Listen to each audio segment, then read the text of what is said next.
ককাৰ পৰা এই কাৰণে বিড়ি চুৰ কৰি খাওঁ যাতে ককাৰ হাওঁফাওঁ বেয়া নহয়। ঘৰত এচিটো এইটো কাৰণেই লগা নাই যাতে তিৰি ধুই থৈ দিয়া কম্বল এখন উলিয়াব নালাগে। ৰাতি ৩টা-৪টাক লগি মোবাইল চাওঁ যাতে ঘৰত চুৰ নহয়। এক্সৰ পৰা এই কাৰণে বাঁহ খালো যাতে বিল্ডিং বনালে পিছত বাঁহ কিনিব নালাগে।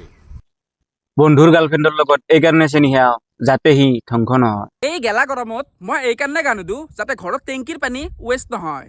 দিনৰ দিনটো এইকাৰণে ফেচবুক ইনষ্টা চাই থাকো যাতে ফিউচাৰত টেনশ্যন নোহোৱা হয়। বন্ধুৰ বাইকখন চুৰ কৰি বিক্ৰী কৰি দিলোঁ যাতে তাৰ এক্সিডেণ্ট নহয়। মই মেট্ৰিক এইকাৰণে নিদিলোঁ যাতে কলেজৰ নামত ঘৰৰ মানুহৰ পইচা খৰচ নহয়। মই মোৰ ভাইটিৰ পৰা আইচক্ৰীমটো এইকাৰণে কাঢ়ি খালোঁ তাৰ যাতে জ্বৰ আৰু চৰ্দি নহয়। বিয়া পাতিলে বগা আপিয়ে বিয়া পাতিম যাতে চলি পুলি বগা হয়। লগৰ চলিটোকেই মাৰি পেলালো যাতে ইয়াৰ ঘৰৰ মানুহে ইয়াৰ ফিউচাৰৰ কথা ভাবি একো টেনশ্যন নলয়। মই আপিটো এইকাৰণে পলাই লৈ আনিলোঁ যাতে বিয়াত দেউতাৰ পইচা খৰচা নহয়।